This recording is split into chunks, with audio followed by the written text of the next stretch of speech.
So long to Normality Scene 2. I didn't have to go back to school for a couple weeks and I didn't know why, but I didn't much care, cause I didn't ever want to go back there. I was planning on staying on our farm and working for the rest of my life. I figured I done had enough learning that I would ever need for working on the farm. Cows and chickens don't care none about compound fractions or whether I am using the right verbs, nouns and gerunds when I talk. And anyhow, when I was in my old school I always got A's on everything, but in my new school I never got even one A on anything. Mostly they give me BS on my school stuff, and even sometimes, they would say my work was as bad as a C grade. After a couple of weeks passed on the farm and I started to think I would never have to go back to school again, this one big funny shaped brown truck came driving down our lane and stopped right in front of our house. You can sure guess that I was plumb curious about that funny shaped truck, but I was up in the hayloft of the barn pushing hay bales down to Christopher in the truck. So, I could not jump down and run off or Christopher would get after me, and if he didn't, Pa sure would when he found out. Least Christopher seemed about as curious as I was, so that I had time to stand and watch as Ma came out to that truck and took 4 great big packages from someone. I never got to see who was driving that funny shaped truck, and after a spell I seen Ma wave and go back into the house as the truck drove back up our lane. Whoever it was honked his horn as he passed us, and Christopher, he waved his hand kind of like he was saying howdy to someone he knew. I asked Christopher if he known who that was, but he said he didn't have no idea, so then I asked him what kind of truck he thought that was, and he said it wasn't any kind of truck.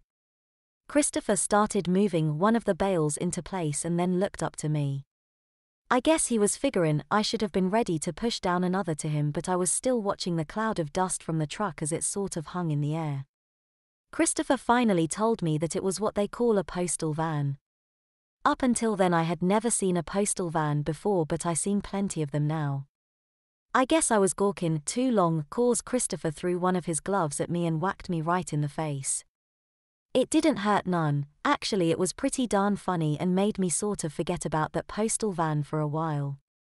Well, I guess I didn't really forget, I suppose I just kind of pushed it out of my head and got back to work before Christopher got after me. I ended up having to wait until supper time to ask what was in them 4 great big packages, but Ma said I should just never mind until I finished cleaning my plate. We was having boiled dinner again, which I like plenty, normally, but we been having it lots on account that Ma sort of planted way too many cabbage seeds in the vegetable garden this year. She swears it was supposed to be head lettuce, but them seeds popped up and grew into cabbages. That same thing happened a couple summers back, but that time it was Ma's meta plants. Somehow Ma got the pepper and meta seeds mixed up, and we had so many matas that Ma had us going all over the county giving away jars of canned matas to everyone. I never, though I would get sick of fried matas, mata sauce, mata stew, and mata soup. Heck fire, we still got so many jars still of canned matas from that summer, but Pa complained and Ma stopped cooking with matas for a while. I can tell that Pa is getting that same look every time Ma makes boiled dinner or stuffed cabbage rolls or even coleslaw. Pa is a long burning candle, but I bet by the middle of winter we won't be having cabbage no more for a while. So, when supper was done I was about to ask about the packages again when Pa looked at me and said I should go up to my room and wait for him to come up. Boy, you can sure bet that I was scared. I sat on the side of my bed wringing my hands and trying to think what I had done wrong to get sent to my room. Any time Pa ever told one of us to go to our room and wait for him, it meant that he was fixin' on tanning us with his belt. I thought, but all I could come up with was somehow he found out that me and John Joe had been out back of the church 3 Sundays back kissin' on Mary and Parker. I must have heard our front screen door open and close a dozen times while I sat up there waiting for Pa to come up. Pa never came right up to tan us, he always left us sitting up in our room worrying and fretting for the longest time. I remember one time when Christopher had been caught throwing rock at people's mailboxes on the way to school. Pa sent him right back home and said he was to go up to our room and wait. Pa left him up there until bedtime before he went up and tanned Christopher real good. I seen Christopher's bottom the next morning, and it was all black and blue and still even had big welts where the buckle had caught him. What was worst was that instead of going to school, Pa made Christopher get out the tractor and clear the back pasture, which took Christopher until just before the sun went down. I felt so bad for Christopher, cause he was crying when he came in the house, cause he was hurting so bad and he took forever just to get up the steps to our room. He went to bed with no lunch or supper in his belly and he cried all through that night. By the time I heard someone coming up the stairs, I was pretty darn scared and couldn't help but to start crying. I seen Pa walk in carryin' one of the big packages, which confused the dickens out of me, cause I honestly expected to see him carryin' his belt, not a package. Then Ma came in next with another of the packages. Christopher followed behind Ma with the last 2 packages, laid them down on his bed and left without even looking at me or saying a single word. Ma set her package down on Benjamin's bed and Pa put his package down on the floor at the foot of my bed. Before I knew what I was doing, I was blurting out how sorry I was, that I did not mean it and I would never do it again while sobbing in between my words. Ma tried to tell me that I wasn't in trouble for anything but I had too much time to sit alone and could not turn off my panic and fear just like that. I continued to cry until Pa sat down beside me and for the first time that I can remember, he called me by my real name. He said, "Christian, we only wanted to talk to you in private. You are not in trouble at all," but then he paused a second, rubbed at his stubble-covered chin before asking in a sort of way that made me feel a little more reassured that I wasn't in trouble after all. "Wait, what did you think you were in trouble for?" Ma swatted at Pa and told him to stop marking jokes when I was so upset.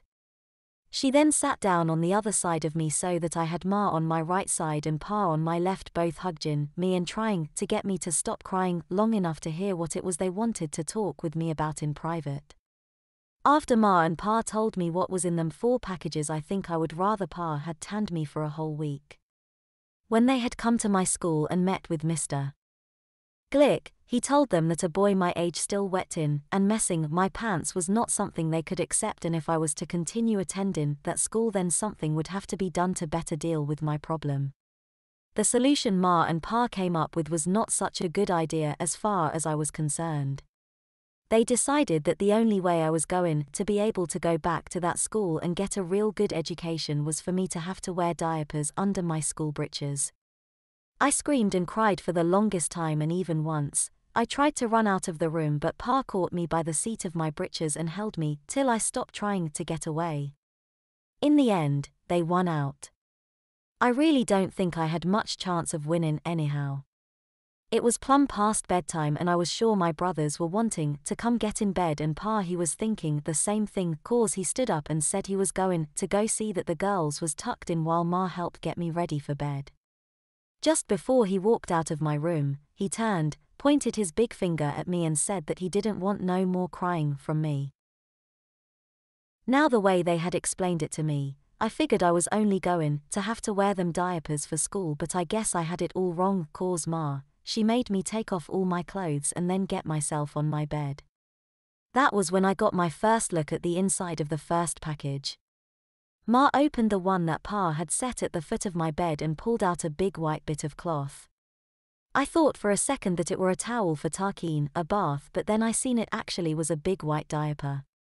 Down in that package was some rubber pants and a big bag of diaper pins too that Ma pulled out.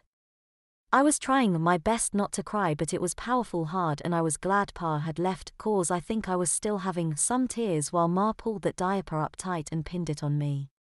I could tell that Ma had a lot of practice at doing this, cause she had it on me in practically no time at all and was pulling me back up so I could slip the rubber pants on to keep everything inside.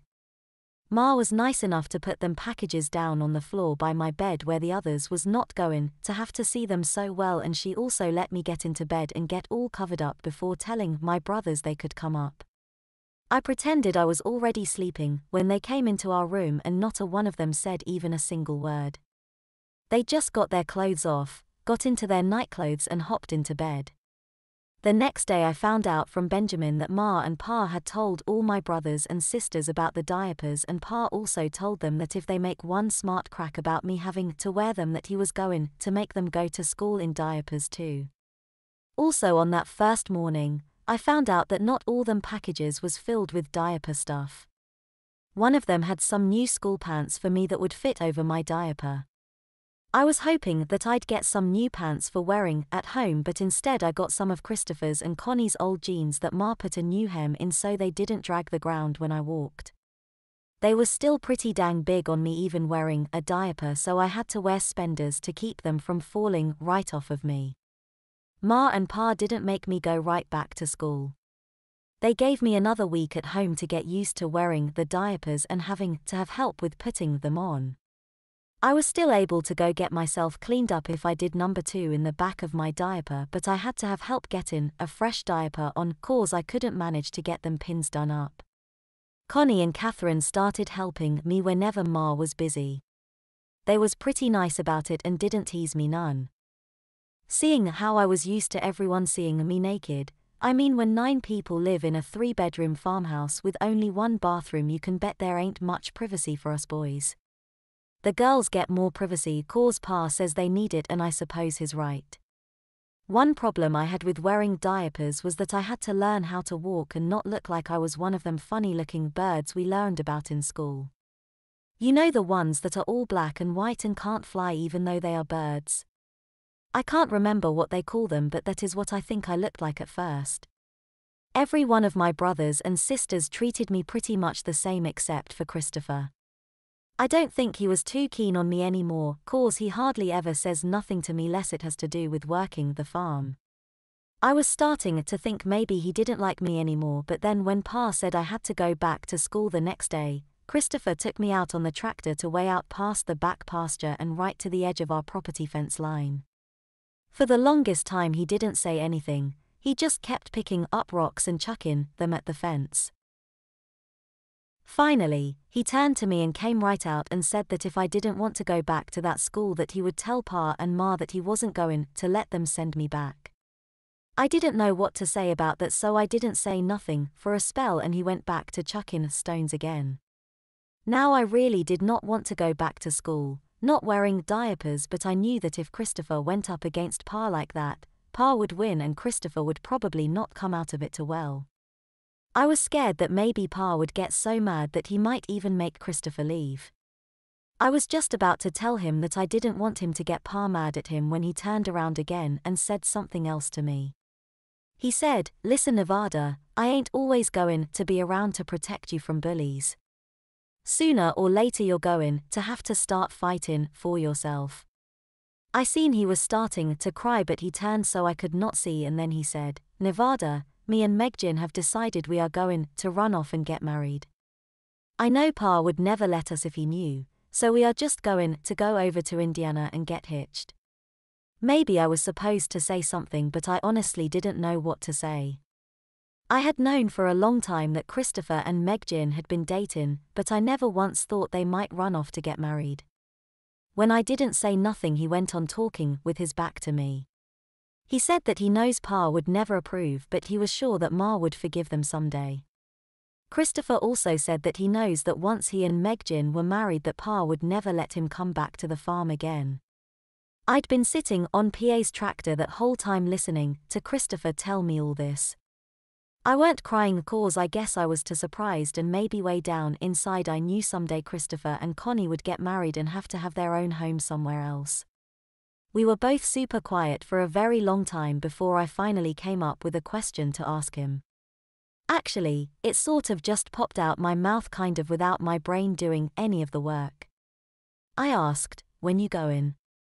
That must have been the right thing to ask, cause he turned back around and was smilin' when he said they was planning on goin' a week from today, while everyone is in church.